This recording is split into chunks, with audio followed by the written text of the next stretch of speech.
All right, everybody, this episode of WrestleMagic, we're having an interview with Donovan Dijak. And man, this is somebody that I've watched over the years, and I'm pretty excited for this because I feel like he hasn't really been given a fair shake, really, in some of the situations he's been in. But honestly, I'm really happy to see him here, and I'm happy to really give him this conversation and this opportunity to tell his story. So, Mr. Dijak, how you doing, man?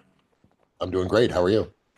Doing fine. And man, I'm really excited to have you on the show. And as always, also joining me will be the gardener, Michael Gross. Michael, how you doing? I'm doing great, my nephew. And Mr. Dijak, it's great to actually meet you and talk to you in person.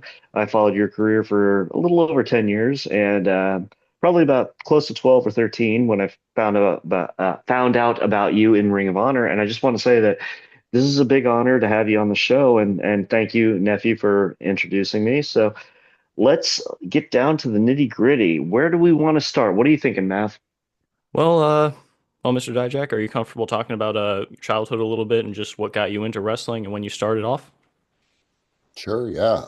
So I started watching, um, I guess I heard about wrestling. Um, for context, I'm 38. So when I was a kid, my earliest memories are like 5 years old, 6 years old, something like that. Especially because we don't have like videos. Well, there's some home movies and stuff, but like, I think about it. I think about this a lot actually, because my kids, like every day of their life is documented like massively. I can Mhm. show my daughter like video from yesterday, video from 2 days ago, video from, so for her, like remembering her childhood is easy because there's a constant stream of reminders going on. For me, not so much. My earliest memories are like little like glimpses, like pictures. I can remember in kindergarten, like pretending that I was a wrestler, like we all pretended we were wrestlers.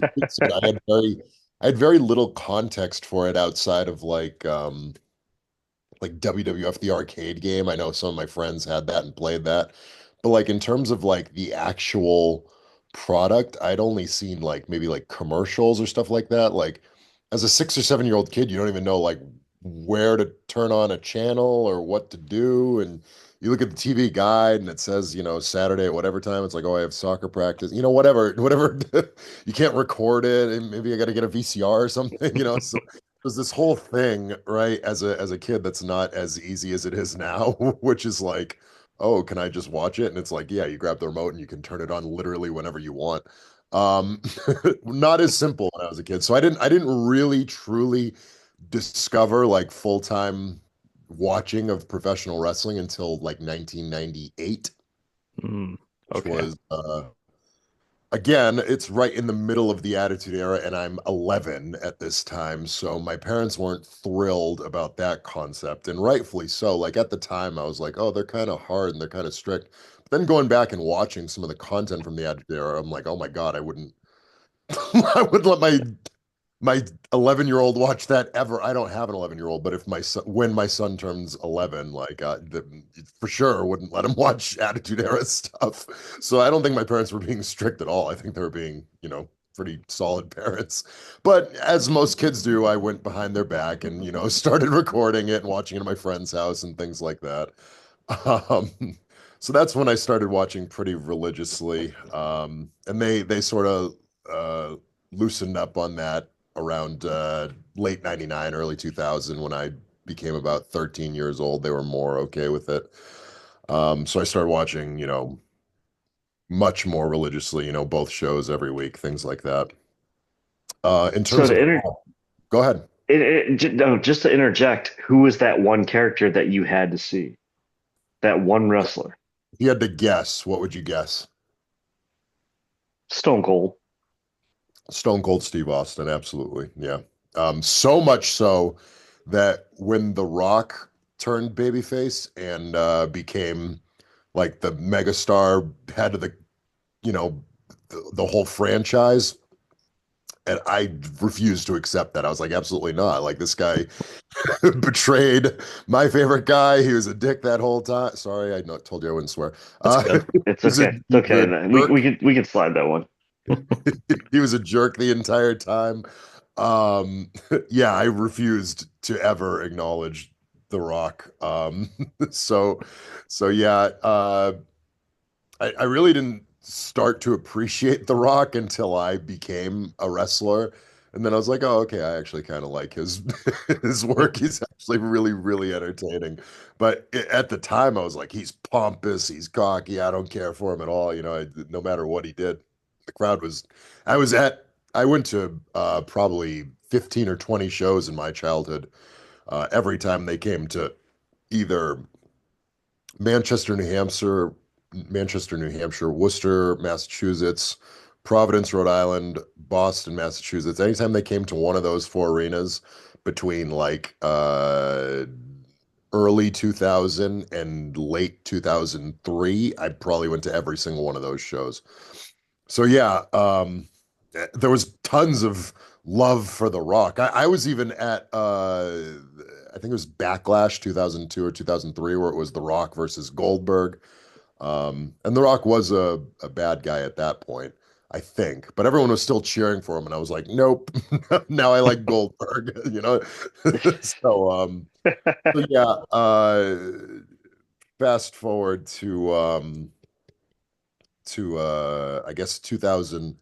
So I guess I'll try to make this a long story short. Around 2003, 2004, like I mentioned, that's sort of when high school sports took over for me, and I didn't really have time to, Monday nights were either basketball practice or a football practice or a game or whatever. Friday night, same thing.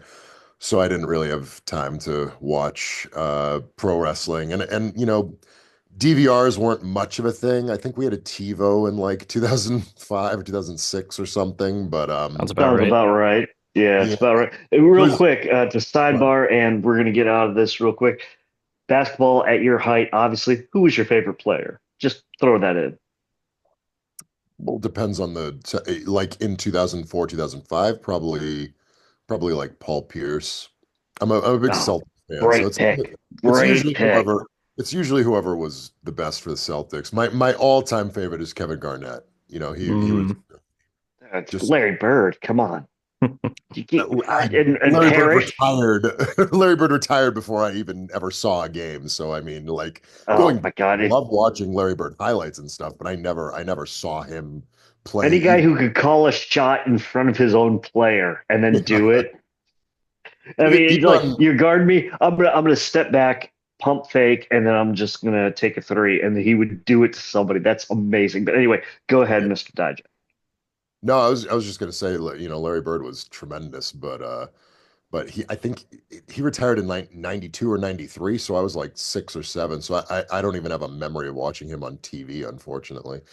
Um, but yeah, I the so long story short, I was, you know, high school sports turned to college sports. So basically from 2003 to 2010, I wasn't watching wrestling at all, just hearing about it and stuff.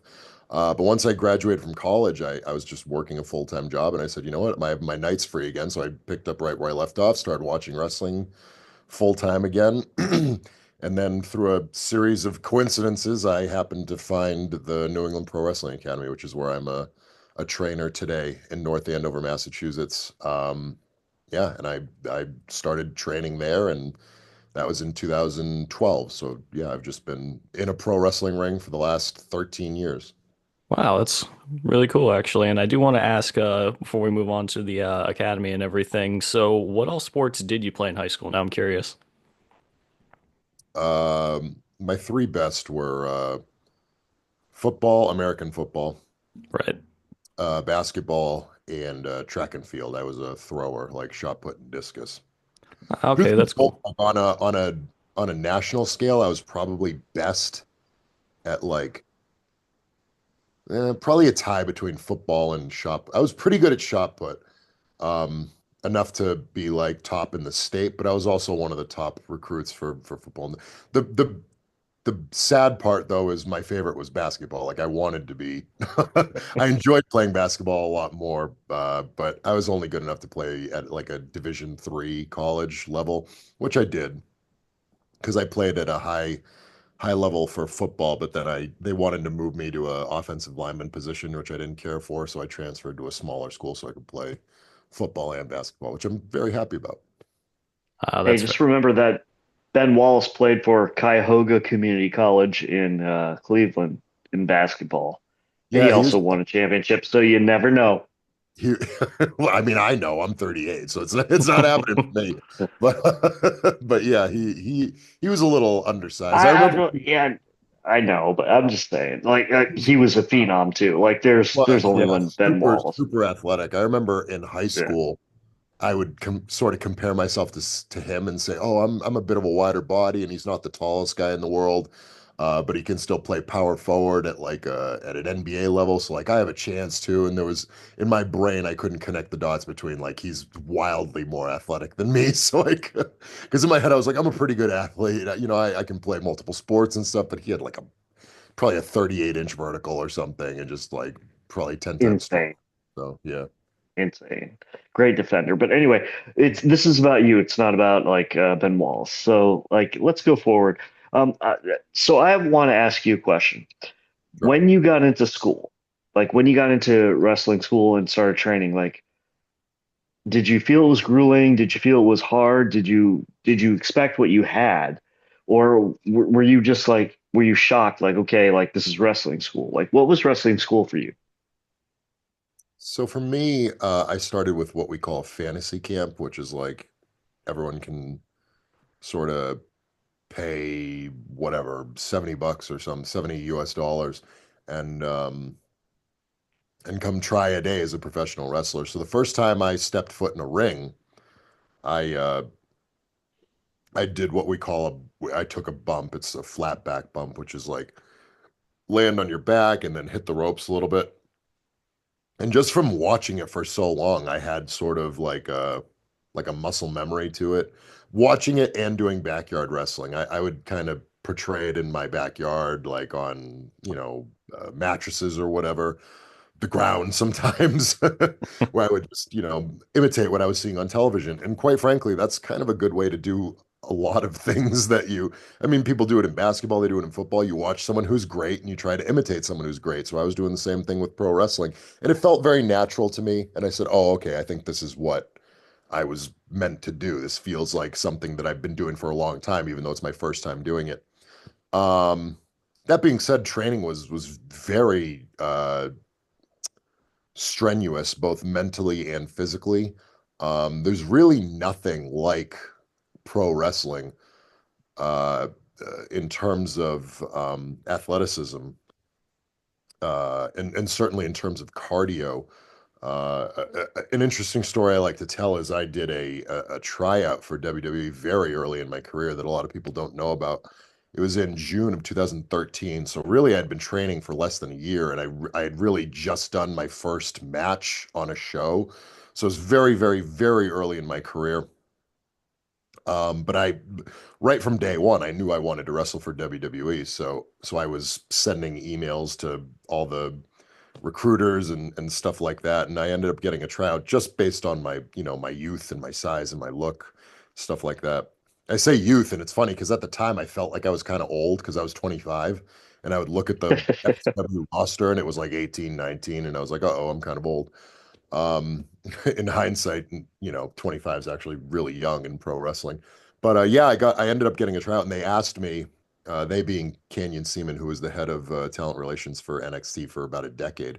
But at this point, he had only been there for about a year. But he emailed me back and asked if I wanted to do the tryout for wrestlers or if I wanted to do it for athletes.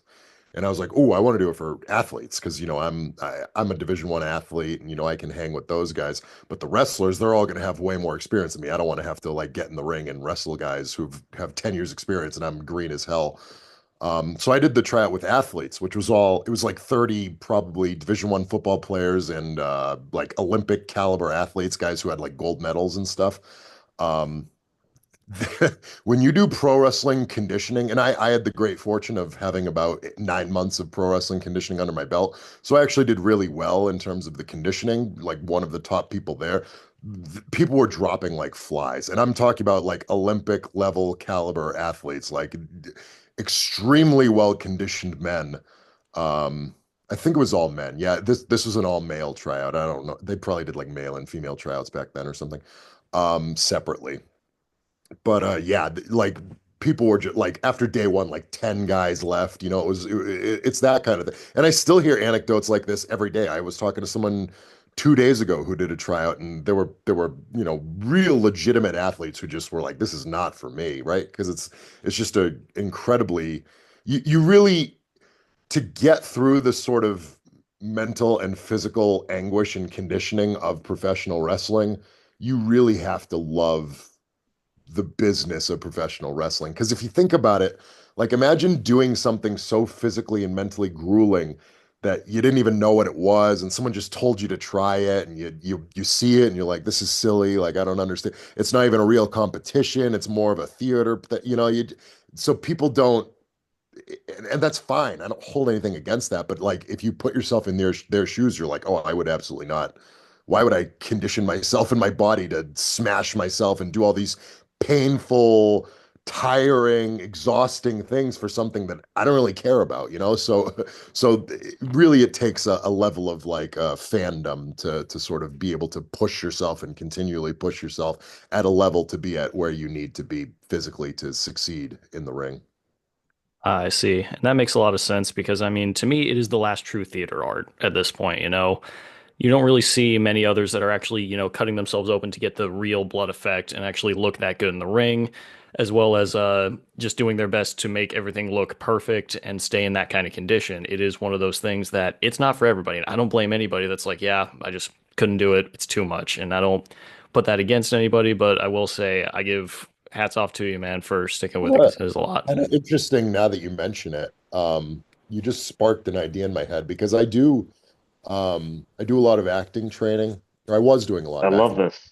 Now I'm I love very, this. Keep going. yeah, now I'm a little busy with my independent bookings. But ironically, when I was in WWE, I had a little bit more free time. So I would spend a lot of my free time training with Howard Fine, who's one of the best acting coaches in the world. And thankfully, he does online classes. So I did a bunch of levels of his class, and he trains for both screen and theater. And whenever we talk about like theater acting, a lot of the concept is like being able to mentally commit yourself to the act that's happening without actually doing it, right? You don't want to actually like drink to get drunk or actually be like sleepy and wake up and be tired to act like you're tired, right? A lot of it is just like convincing yourself that you're in those scenarios so you can act the part and convince yourself that you feel sick without actually being sick. But now that you mention like what we do in professional wrestling and how that translates, I almost want to like do or direct a play one day that's like the opposite side of that, where you do all of the things on stage. Because like pro wrestling is one thing, right? We can actually hit each other and do all those other things. But like real life on stage would be such a wild thing to like actually have people like drinking or whatever. Maybe you don't want to do fighting unless you have trained professional wrestlers up So, there. But as a professional wrestler, I know some guys and we could for sure we could portray that part of it.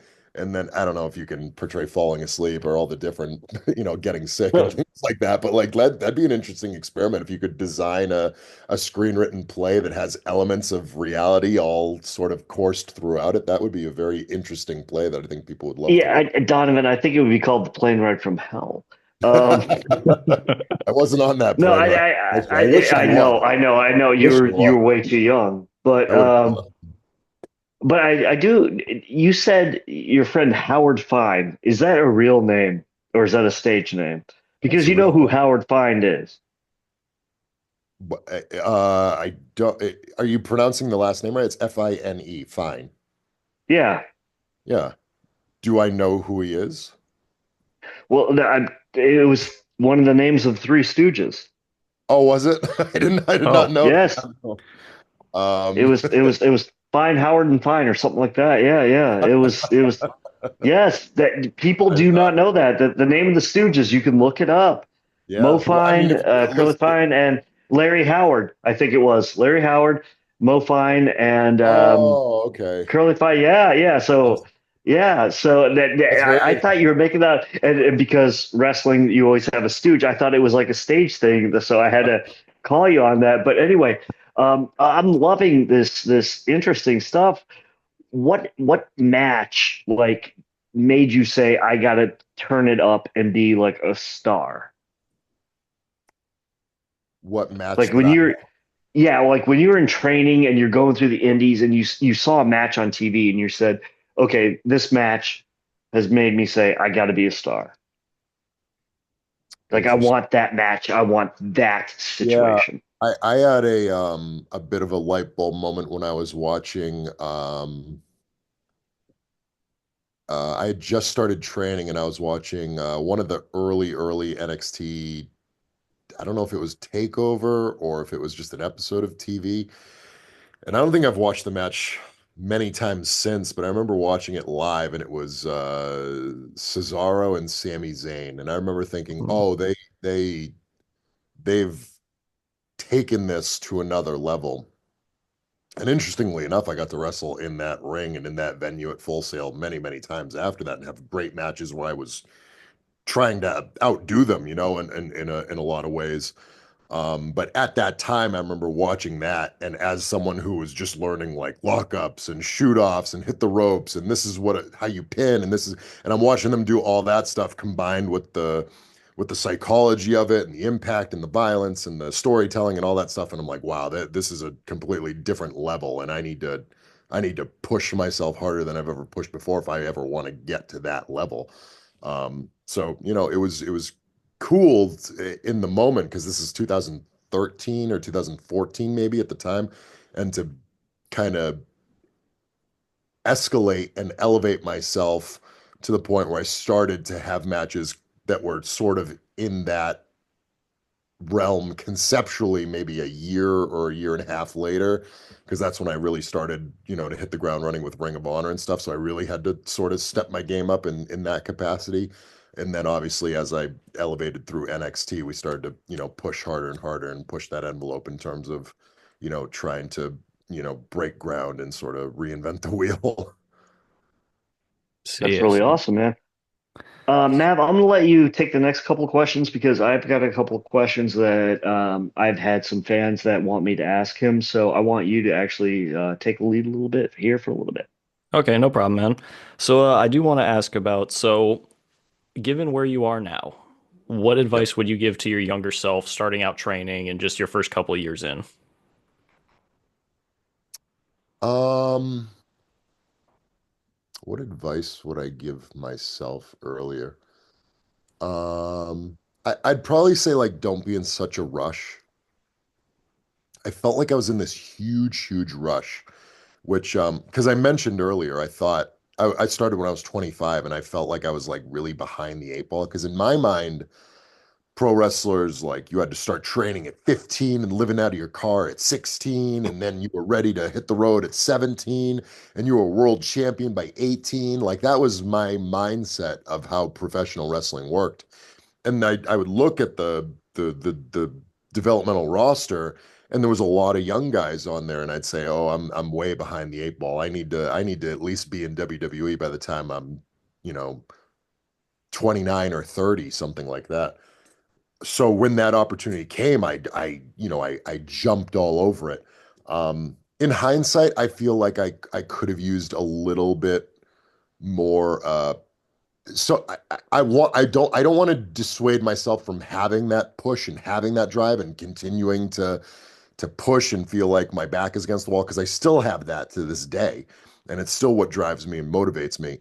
I just want to make sure that my decisions that I made weren't so hasty because I jumped at Ring of Honor and then I jumped at WWE and it feels like sometimes I didn't survey the whole situation and say, maybe 6 months from now might be a little bit better of a scenario, or have the conversations that I could have had in those scenarios instead of just saying like, oh, here's the contract, sign on the dotted line as quick as possible, right?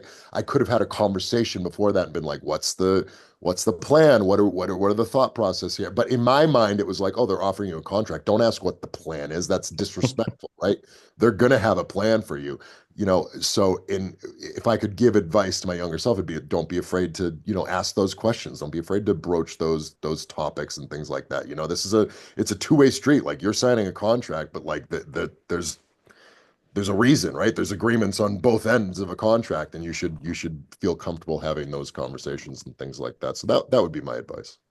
Oh, absolutely. I mean, yeah, you got to read the fine print and realize like, okay, I'm signing here. Here's what they're asking of me, and where do I feel that I need to fit in as well. And there's a Yeah. lot to it when you're signing into anything, I feel like, I mean, I've signed many contracts so far in my life, and it's always like you never know what exactly could happen, especially if you just don't read it. You have to really read in the fine print. I don't mean to get too much in my personal life here, but every time that I sign off a job or anything saying an aircraft is good to go as I'm a mechanic on them, it is a contract saying this is perfectly flyable. There's no issues with it.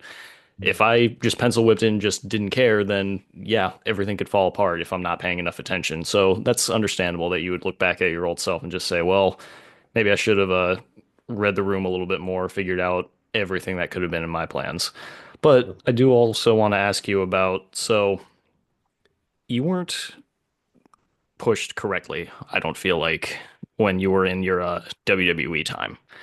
I kind of felt True. like you had a lot more potential and you could have done a lot more, but it feels like I want to use almost Braun Strowman in a way as an example because like you have this guy with a lot of talent, but what are you going to do with him?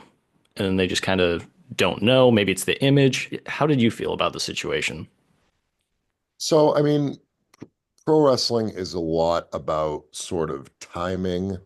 There's elements of timing, there's elements of luck, there's elements of talent and ability, and there's also a lot of like business factors and money making factors and boxes that are checked and things like that. So I refer to it as a pie chart almost. And it's this big pie chart where a lot of it is stuff you don't control, and a smaller piece of it is stuff that you do control. You want to fill out as much of that as possible, and then just kind of like hope that the rest of it like rounds out as much as possible. Sometimes it does, and sometimes it doesn't, and that's just part of it. I mean, I was in WWE for 7 years, so I knew a lot of people, and I had a lot of conversations with a lot of people, and I was around a lot of people, from the people all the way at the top of the card to the people who, were only there for a cup of coffee and barely, had anything. Um, it's a double-edged sword for everybody. Nobody's like 1000% happy with 100% of the scenarios that happen. I got to go do this media appearance, or I got to do this, or I got to do that. And meanwhile, someone else on the other end of the spectrum is like, "Oh, I would love to do a media appearance." That's actually a conversation I had a lot of times as I was asking to be on house shows. And I was like, "Please, can I be on these house shows?" Because I know that there's 100 guys who don't want to be on house shows. Yeah. I'm like, "I'll take that Pay spot sheets. happily, Pay please. I sheets, love right? wrestling." Yeah, but just the business model and the way that it is the house shows aren't there to like get reps and stuff or to have good matches. They're there to here's the stars, here's the people you see on TV, and come see them and buy a bunch of tickets and stuff like that. So I get it. I get a lot of it from a business aspect. Um, the reality of the situation is I wanted to be a top guy, and I asked many times what I needed to be and needed to do to be a top guy. Um, I don't think that on the one hand, I don't hold it against anyone because there was a lot of like, oh well, just keep doing this and keep doing it. And so in a sense, that's not wrong, right? No one would ever come to me and say like, oh, just cross your finger, work real hard and hope. Because that would obviously be sort of detrimental advice to a talent. Um, but so I understand like why they didn't say that. But you know, again, it's a lot of it's timing. That being said, I had a great. I was given a lot of things that ended up being very fortunate for me in the realm of professional wrestling, right? So like especially my runs in NXT, right? I was on multiple premium live events. I was in relevant storylines. I was able to have marquee matches on big stages. Um, as recently as a year ago, I had the biggest match of my entire career, which was to stand and deliver for the North American Championship in front of 16,000 people, right? So I can't look back at it and be like, "Woe is me! I'm so," it's that was a wonderful mainstream sort of opportunity that's still paying dividends to this day. Did I want more? Did I want to be a representative champion for the company? Absolutely. And I tried everything in my power to get that. But again, a lot of it's, stuff that's out of your control and timing and things like that. So what I did get, I'm very thankful for because it gives me the opportunity to come out on shows like I did last night, for example, Beyond Wrestling in Worcester, Massachusetts, which is, my home where I'm billed from. And as soon as my music hits and I come out, people recognize me. They've seen me on TV. They've seen me on these premium live events. They come to my merch stand. They buy a lot of my merchandise and stuff like that. So I'm able to make a living off of professional wrestling. So for that, I'm extremely grateful because there's so many people who, even people who have time in WWE who aren't able to make a living off of this once they're done with pro wrestling, and that would be a very unfortunate situation, right? If I were unable to do that. I'm extremely lucky in that sense. So I'm very thankful for my time and the opportunities that I got with WWE. I see. So, you seem like a very positive person and a big go-getter with every opportunity you could possibly go after. And there is somebody that I do want to reference with this. I think it was Matt Cardona who had talked about after being released and everything, or it feels like every time that WWE goes through a list of new people who have been released, hey, you have a couple of options here. You can either let yourself fade into obscurity and say, woe is me, or you can get up and you can do your best outside of that company and build yourself. And I feel like you've done that very well. I mean, a few months ago, I was watching a little bit of MLW here and there, and I remember watching your match with Kenta, and I thought, man, this Jeez, is probably great the match. best on the card. I really liked it. And I thought, man, I think this guy has a lot more than what he was given, but either way, he's still building on himself. And that's something that I think you are very good at right now is you are keeping yourself relevant, even if you may not be in the top company, but you don't have to make yourself relevant anymore. The internet and all these indie shows, they're willing to hire you, and I know that for a fact. And I'm very glad that you're able to keep yourself going. But I do want to ask you, do you have anything in the future that you'd like to promote real quick? Uh, I mean, yeah, like you mentioned MLW, that's going extremely well for me. I'm very happy with the like I said earlier, the advice I gave I wanted to give my younger self. Well, that's the advice I'm giving myself right now, right? So I've had those conversations with Court, with Jared at MLW about, here's where I am in my career, here's what I want out of this partnership, and they've fulfilled their end of the bargain, like very much so. We're less than a year in, and I've already been just 2 or 3 weeks ago, I was in Mexico for CMLL wrestling at Arena Mexico. I've Great. wrestled MLW World Championship twice now. The storylines are there; they're consistent. They listen to my creative ideas. So the my whole goal has been to rebrand myself, right? I have an image, I have a brand, I have how people picture me, and it's good, right? It's a very positive thing for people to look at you and say, "Oh, that's one of the best wrestlers in the world. Every time he wrestles, he has a great match," right? Hmm. So that's a positive thing, but I need to continue to adjust that, right? Because I'm past the point where I need people to look at me and say that guy's always going to have a great match, right? Now I need people to look at me and say, oh, that's the guy that wins. That's the champion, right? That's my guy, right? He represents me, right? Because having a great match is awesome. It's having a great match, but let's call a spade a spade. I never won a championship in WWE, so I was the guy who always had great matches, but usually lost them, right? So now I'm working on rebranding that image and making people so that I can be viewed as a top guy because that's my goal, right? I want to be the face of a company, and MLW is giving me that opportunity. So I'm extremely thankful for them.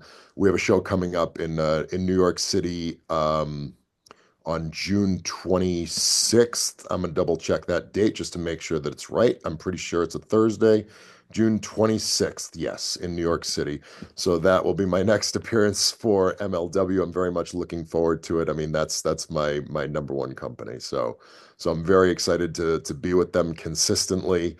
Um, it's been a wonderful partnership and opportunity so far, and like you mentioned, I'm just continually trying to rebrand and rebuild myself less rebuild, more rebrand, and give people and myself the opportunity to see what it looks like to have me as the face of a company. Absolutely. Well, do you mind if I ask a couple of fan questions? Sure, go ahead. All right. So, first of all, Josh Turner wants to know what was it like when they approached you to do Retribution and just change yourself and become this other character? And how did you feel about it, knowing it was pandemic and you knew basically this was just a weird thing? It was You're smiling so no, big. You're it was smiling funny. bigger than me. It was funny because the second you said, "Can I ask you a fan question?" I said, "Sure, go ahead." And in my mind, I said, "It's going to be about Retribution. It's going to be about what Vince said to me. It's going to be because that's all fans want to know because it's such a fascinating thing." So he asked how I was approached about it. Is that Yeah, correct? yeah. I wasn't approached by it. I approached Vince with the idea because he came up with Retribution. The timeline is very weird. And again, I don't blame anyone for not having this correct because it was the pandemic, right? So we were all like, freaking. It's funny when you think back to it. There's almost like a pre-pandemic life and then a post-pandemic life, and then everything in that 2 years is like a complete blur. Like our heads were spinning and stuff. So I Mhm. totally understand how everyone's like perception of time is way off.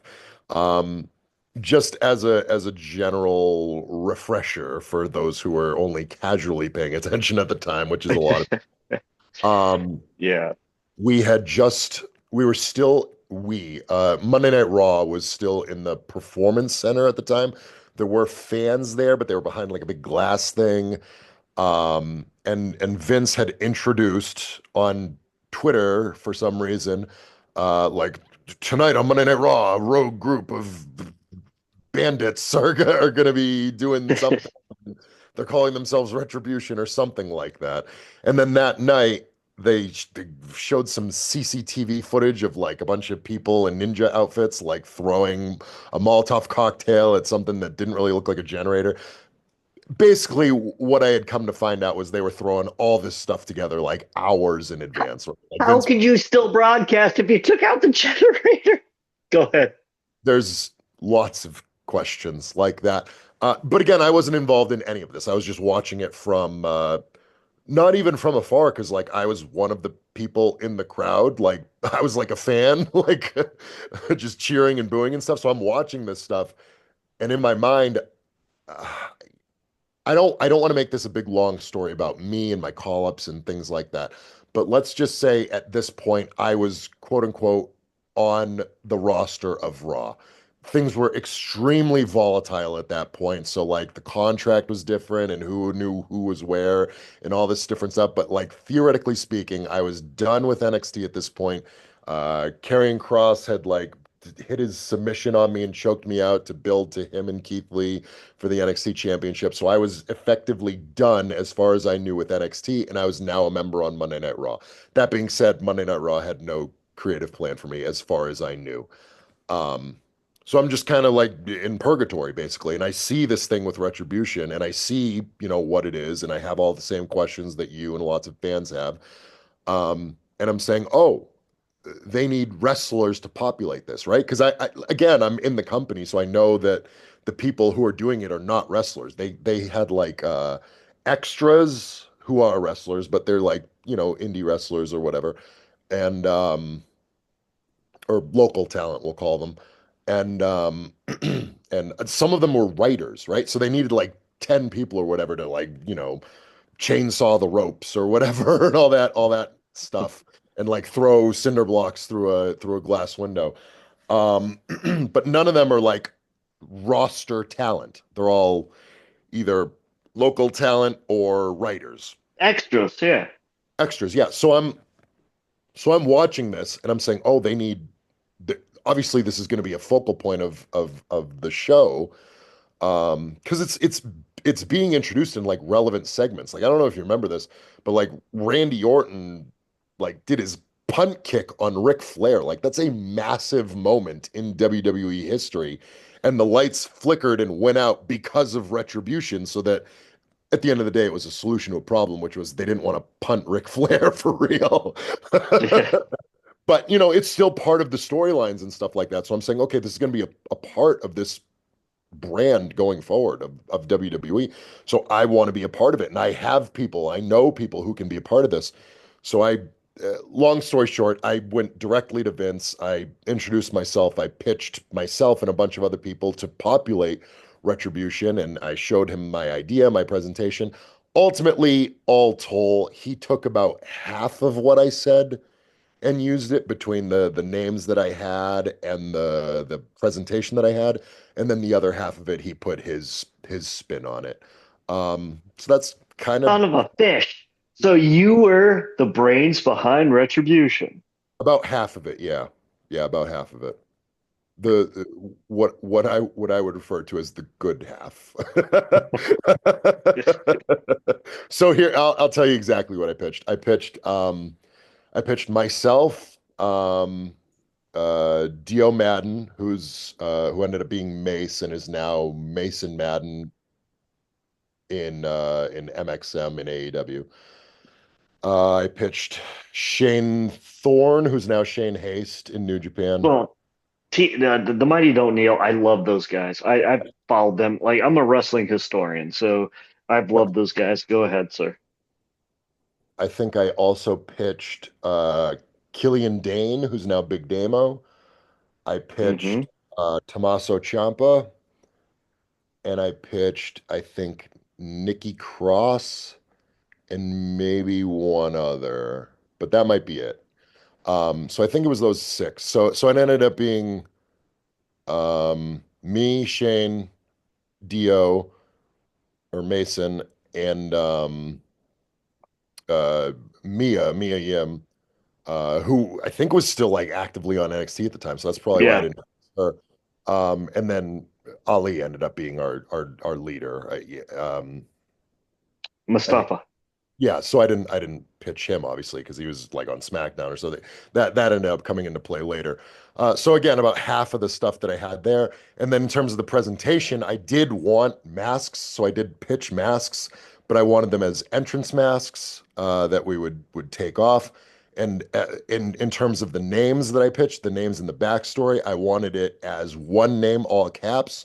So I guess theoretically he liked that, but I pitched Dijak, Dio, Thorn, and then whatever for the other ones. I don't remember what I pitched, but obviously what we ended up getting was T-Bar, Mace, and Slapjack. Yeah, One word, all but cap. So like it had a lot of the elements that I'd pitched, but it was like, ooh, we changed just enough to make that really weird. so I don't know if anybody knows this. This is a great admission. This is a great wrestling admission that nobody knows about. I don't know if you've talked about this in other podcasts before, and if you have, great. But for us, this is a very big thing because everybody's asked about that. And in like the early 2000s or not early 2000s, but like 2020, 2021, on the podcast here at wwepodcast.com, Matt, the host, and I would do some shows together, and he'd be like, "What do you think about Retribution?" I was like, "That that boat has sailed into the sunset. It's gone." And I felt bad because you guys were doing the best you could, giving what you were given. You were given a bowl of rice, and you were asked for stir fry.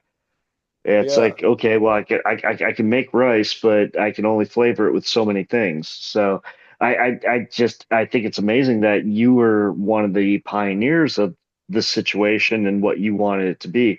And as far as, your cohorts and everybody who was there,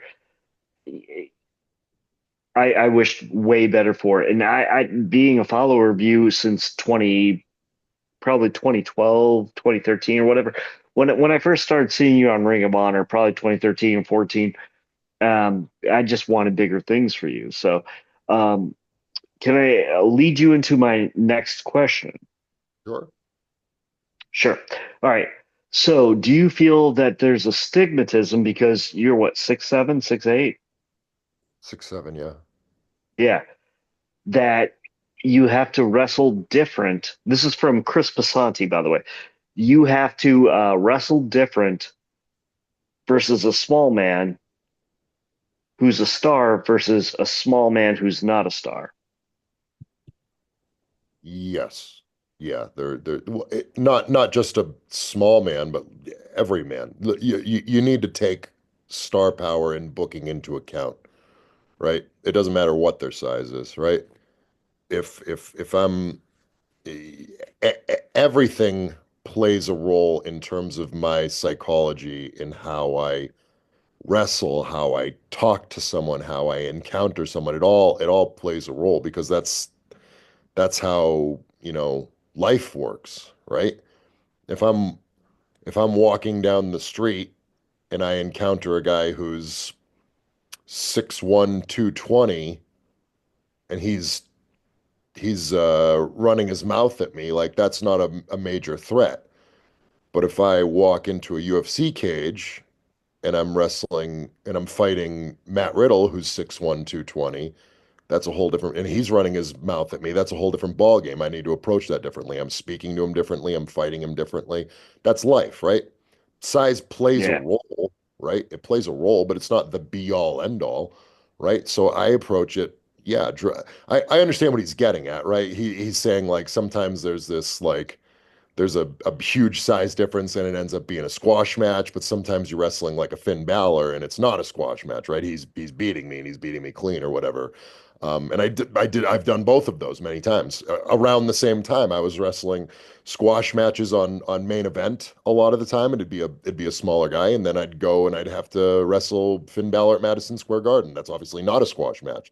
It honestly would trend more in the direction of him getting over on me pretty handily. Like I would hit a false finish or two on him, but he was the star and I wasn't. I was T-bar, right? So even though there's a massive size difference, so yeah, we take it into account, but I'm not all over the ring and making him look like a goof, right? This is a former Universal Champion, so and he's one of the most over guys in the company. So I'm not just tossing him around like a rag doll. Like you have to give him some,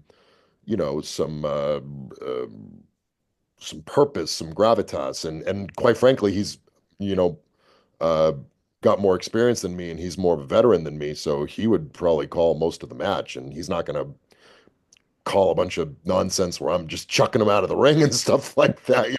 He's gonna Yeah. be beating me up pretty well. So yeah, there's obviously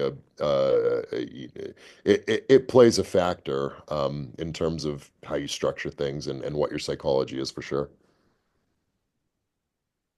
Like it. All right. So my last question is from Eli Brow, and Eli would like to know, basically, when you go into a match, if you have basically, I don't know how to say this, diarrhea or something like that, how do you deal with it? Um, I actually, hate, but it's a no, it's question fair. for you. It's a fair. So It's a fair question. Someone actually asked me something similar recently. Um, I've been fortunate. I've never been that sick when I have to wrestle. Interestingly, this has come up sort of recently because I was wrestling, like I mentioned, in Mexico, and that did get to a bunch of us. of The course, guys it's I was with Mexico. more so than me. Mine wasn't so bad. Um, I mean, we're all human beings, so we know that like you usually you go and then you get like a certain amount of time as a reprieve, right? You're not just like going unless you're massively ill, right? The But only time that's not like it's norovirus or something like that, yeah, the right? only So, time the only time in my pro wrestling career where I've ever been that sick, where I felt like I had to live in the bathroom, oh, Lord. but I had to go do something on television was actually interestingly, it was actually the first NXT TV taping we ever did at the Performance Center, which, if you remember the timeline, was the last NXT TV taping we ever did with a crowd because the pandemic hit that night. And then the next day, SmackDown or whatever, or 2 days later, SmackDown was at the Performance Center in that exact same setup, in that exact same building. In hindsight, it makes me wonder if they did that show at the Performance Center because they knew that the COVID shutdown was coming. But yeah, we did NXT TV, and at that time it was on Wednesday nights, I think. So yeah, that night, thank goodness, all I had was a run-in. If you go watch it back, I think Keith wrestled Trevor Lee, maybe, or something, like, whose name was Cameron Grimes. And then Nice, great. Jamie He's great. Priest did something and like knocked him out or something. And I came in to make the save and to run Priest off. And then I picked Keith up and Keith gave me his power bomb finish, because he was distracted or thought it was me or something. So thankfully, all I had was that little 30-second segment or whatever. But like, I went from the bathroom, washed my hands, to the ring, directly back to the bath because I was so sick. And in my mind, I was like, oh, Oh, God, my mind, I was like, Lord. oh, I have COVID. Because if you remember, nobody knew what COVID was and nobody knew what the symptoms were. So for me, I was like, oh, I have this such bad like stomach virus. This must be what COVID was. And in hindsight, it was obviously not COVID. Um, but the shutdown came like literally that night or like the next day or something like that. And but yeah, I've not so to answer the question, I've never been so sick where it is the problem isn't solved by going to the bathroom, a few minutes before I have to go out for the match. And almost, not almost, every show that I've ever done in my life, there's a bathroom accessible somewhere in the locker room or near the locker room. So yeah, I get my gear on, I call the match, I go to the bathroom, and then I wash my hands and I go wrestle, and then your body takes over from that point, and you don't have to worry about it. But I've heard, horror stories of some guys who have to like, you know, use a I heard a story about like Sid Vicious, which a guy I prank called one time, and if you listen to old shows, it's really funny. One of our yeah. old shows, but yeah, Sid Vicious powerbomb JYD, and in the middle of the ring, he just shies. So I've heard some guys who use what's called a muffler before. I don't know if you've ever heard that term. Uh, no, go ahead. it's like a I'll leave it to your imagination. You do something interesting. Wrestle You, muffler. you you Come do on, something Matt, you what do do you think? something you do something interesting with like a roll of toilet paper. So we'll just leave it at that rather than going into the gruesome Dear, details. dear Lord, dear Lord. Yeah, I've never done Well, that. This conversation took an interesting turn. Well, here we yes, are. yeah, we definitely If did. if anything if anything's gonna go viral, it's gonna be this. I want to name the person who told me that they do that. I'm not going to do it. They're very popular right now and very mainstream, so it would go viral, and I'm not going to out him like that. So take that for what it's worth. Maybe he's said it on other So, podcasts. People can connect the dots, but so I'm not. sometime down in the future, can we do a show called Wrestle Muffler? Just talking about talking Sure, about ribs and sure. like that. I mean that's another one. Like, I don't know how we're doing on the timeline. How are we doing, Matt? We got about 8 minutes. Yeah. Okay. So basically, tell me a good rib you've pulled or a rib that you've done on somebody else. Everybody asks me this. I don't have one. Ribbing is not much of a thing as it used to be. It really isn't. I know people love the stories from like the 80s and the 90s where these guys were like doing these horrible, heinous things to each other. I've never seen it. I've never encountered it. The worst ribs that I see nowadays are like people will like hide someone's boots or whatever, and that was like 10 years ago. I really don't see it anymore. It's no longer the culture. It really isn't. I saw a video the other day of like Zelina Vega like prank calling Dominic Mysterio as a child. That's probably like the worst thing you're gonna. That's probably like the worst rib you're gonna get nowadays. Unfortunately, if you guys have heard something more recent, then by all means, I'd love to hear it. But I don't hear any of these anecdotes. Maybe people just don't mess with me specifically because I don't mess with them. I don't know. Maybe, but yeah, I have none, unfortunately. That's fair. Times have changed, it is what it is. Yeah, it's just the locker. It's just a completely different thing, right? I was even sort of part of the transition because there was a little bit of that like sort of old school, old guard mentality when I started in 2012, where it was like, don't speak unless spoken to, and everyone in the locker room was these huge, huge guys. Um, there was a lot of them were on pills or in the corner drinking. And then there was this whole thing where they're trying to find the female fans from that night who are, are gonna continue the night and things like that. So that was like part of it, but then there was this trend in a different direction. And it's really sort of parted ways from that over time, where now I go to the locker room and there's no like there used to be fights in the locker room, there used to be brawls, people all the time. There's just everyone was on edge about everything and everyone was now there's a really sort of I don't encounter that much anymore. Especially, and this isn't like me like uh putting myself over as some sage wizard or whatever, but the reality is most locker rooms I go into nowadays, like I'm the veteran for the most part. I'm both the person with the most experience and the person with the most years in the business and the person with the highest level of uh uh I've been on TV the longest in terms of most of the locker rooms I'm in now.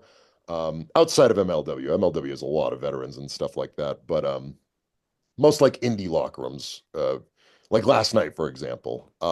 So yeah, I, maybe it's a trend just because I'm a boring Nancy who just kind of like shows up and laughs and is gets along with everyone, and we call our match, and the goal is to have the best match of the night and things like that, rather than like where are we going after, like who has the somas and things like that. That maybe that was the trend 15, 20 years ago or whatever, but now it's just not. Yeah, different world. It makes Yeah, sense. yeah. I love Well, this interview. I love the fact that you're very candid and you're just like going straight forward and talking about like, the difference between, locker rooms for years to years. That's really awesome that you're like opening up about that. Yeah, it used to smell like baby oil and hot stuff too, which I kind of miss. I kind of have like a nostalgia for that, which is funny because I used baby oil. I never used hot stuff. Um, but now when I'm in a locker room and I smell baby oil and hot stuff, I'm like, oh, it piques my like nostalgia for when I was younger and just starting off in the business. But at the same time, I'm like, who's wearing baby oil and who's wearing hot stuff? Because get it off. The baby oil makes the ropes all slippery. The hot stuff burns my eyes. I'm just screaming about it the whole match because it's such a nightmare to have to worry about that. Like I'm a 275-pound guy doing moonsaults off the top rope, and if somebody hits the Tiger bell Balm. and there's baby oil all over it, think about how much that could like potentially harm me as a human being. Like if I slip and pencil into the ground, like that's a ton of weight coming down on my neck and my vertebrae just because somebody wanted to be like glistening or whatever. Like there's tons of other options. I put on a top sheer coat of shininess when I'm wrestling on TV, and it's not slippery. It's almost like oily in a way, but it like has some grip to it. But it's from if any pro Just wrestler knows. grab, just use tea tree oil. And it's good for your body. Well, the thing I use is from a company that does the tanning. They do it for like competitions. Oh, Um, you can plug it here. If you want to plug it, go ahead, plug it. I don't make any money off of it. It's, fair. Well, we I do need if we you do Google need hard you enough, to you'll make find. yeah. If we do need you to make money though, so you will plug at the end. All right, so we're getting close to the end here, guys. So, as we always ask at the end of WrestleMagic, Mr. Dijak, could we get some recommendations from you for the audience? Just anything that you like, movie, TV show, video game, poem, cat breed, Sure, dog breed, doesn't matter what it is. sure, yeah. My favorite movie of all time is Seven by David Fincher. I love that movie. I go back and watch it all the time. I think it's great. The show that I'm currently watching on TV is why can't I remember the name of it? Tom Hardy's in it. I don't know if anyone else is watching this. It's UK based. It's London based. Somebody will figure it out. Somebody post it. Can't remember the name of it. But yeah, that's it. All right, fair enough, no problem there. And so if anybody wants to try to reach you or reach out to you or book you or anything, how can they do that? All my social media stuff is at Dijak, FYE. Um, Booking me is bookdijak@gmail.com. My school, you can check out my school, the Dijak Wrestling Academy. It's dijakwrestling.com. It's an online school just like this. I actually have it in 1 minute. My class starts in 1 minute, so everybody's probably waiting for me right now to get to hop onto that. But I'm going to teach a 2 hour course. It's once a week, every week. Check it out, dijakwrestling.com. But you missed the first week already, and by the time this comes out, you'll have missed the second week. So maybe wait for the next round, which will be in probably 3 or 4 months. Fair All enough. right, All Mr. right. Dijak, my name is Michael Gross. I am at 144 Captain on X, Twitter, whatever you want to call it. I Awesome. think that you're incredible, and I want you to do this. I want you to go into your school today and just look at one recruit, stone cold faced, stoic as possible, and just scream, "Lather up, cupcake," and then just walk away. Well, it's a Will Zoom you class. do? It'll be on Zoom, and I can promise you that I will absolutely not do that. That sounds like a lawsuit waiting to Son of a happen. So fish! I'm not Come going to do on, man. Nah, dude, that sounds like a Just possible lather harassment up, charge there. cupcake. Yeah, I'm That not doing will you do that? Will you do it for like when you do an actual in person? Will you just scream at somebody and say "lather up, cupcake" and just walk away and just let them try to absolutely not. No, I'm not doing that. No, you do it. this? Well, I don't have a wrestling school and I'm 50 years old. Come on, man, Oh, I can't listen, do this. always time. All right, I gotta go. I gotta get to my All right, class. guys, All you right, have a great one. thank you. You Thank too. you. All right. All right, bye. All right, guys. So Well, that concludes the interview that we had with Mr. Donovan Dijak. You guys know how I end the episode every single time. Do something nice for somebody. You never know who needs it out there. Somebody's always going to. And, with that, Michael, do you have a movie recommendation for this week? I think I sure do. I'm gonna go with Old Boy, and that's just really wrong, but I'm talking about the Korean version, and it's gonna mess you up. But hey, it's Old Boy. Fair enough. All right. Well, for anybody out there listening, I will recommend a match this time. And that match is just going to be from MLW. I believe it was Kings of Colosseum. And that match with Kenta, it was very good. And yeah, it was one of those that actually kept me at least a little bit interested in the show. The rest of it, I wasn't hugely thrilled on or hugely high on it, but that one match, I thought, this is good. And seeing what I did want to bring up, but we didn't quite have the time for, was the fact that Dijak and Kenta have similar finishing moves, but it feels like it's more inverted from his end. But either way, with that, in the words of my friend That was a Memphis great Mark, match. we're out.